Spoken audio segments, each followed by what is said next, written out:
నా పేరు తిరుపు రామచందర్, ఎస్సీ వర్గీకరణ వ్యతిరేక పోరాట సమితి భూకేంద్రను. నిన్న ఏదైతే మందకృష్ణ గారు మాలల మీద విషయం దక్కి మాలలు మనవాదులు మరి మాదిగల మీద వాళ్ళ యొక్క ప్రమేయాన్ని చూపిస్తున్నారు. మరి మాదిగలకు న్యాయం జరగకుండా వీళ్ళు ఎస్సీ వర్గీకరణ అంశాన్ని అడ్డుకుంటున్నారనే విషయాన్ని మేము తీవ్రంగా ఖండిస్తున్నాం. ఎందుకంటే మాలలు కష్టజీవులు, మాలలు విద్యను అభ్యసిస్తారు.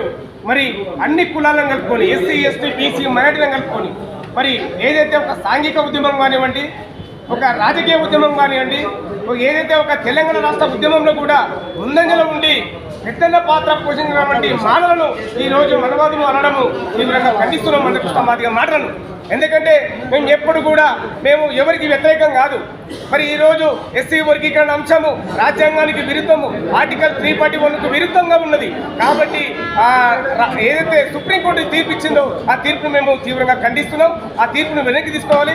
ఆ తీర్పులో ఉన్నటువంటి విషయాలను మరి పునః పరీక్షించాలి. ఏదైతే సుప్రీంకోర్టు తీర్పు ఇచ్చిందో మరి గతంలో కూడా 2004లో సుప్రీంకోర్టు ఇచ్చిన తీర్పును ఎందుకు గౌరవించలేదు అని చెప్పేసి మందకృష్ణ మాదిగ నేను ప్రశ్నిస్తున్నాను.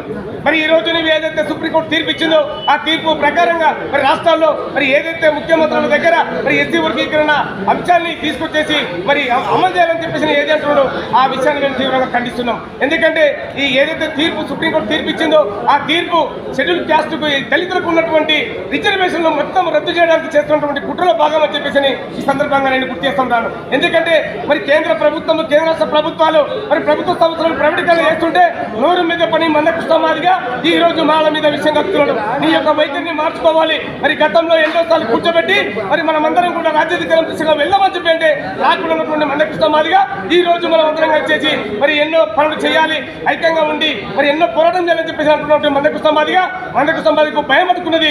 ఈ రోజు ఎస్సీ వర్గీకరణ అంశం మీద ఏదైతే తీర్పు ఇచ్చిందో ఆ తీర్పు అమలు కాదు కాబట్టి మందకృష్ణకు భయం పట్టుకున్నది.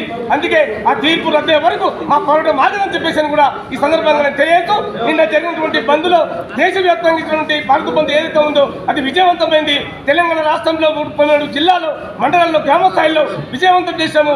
ముందు ఇంకా విజయవంతం. మేము ఎస్సీ వర్గీకరణ అంశాన్ని ఏదైతే రద్దయ్యే వరకు మా యొక్క పోరాటం ఆగదు. అన్ని వర్గాలతోని, అన్ని ప్రజలను, అన్ని రాజకీయ పార్టీలను కలుపుకొని మేము అది రద్దయ్యే వరకు మా పోరాటం ఆగదని చెప్పేసి కూడా ఈ సందర్భంగా తెలియజేస్తూ మరి మానవ మీద విషయం కాకపోతే మందకృష్ణ మాదిగా ఖబర్దార్ బిడ్డ అని చెప్పేసి సందర్భంగా తెలుస్తున్నాను.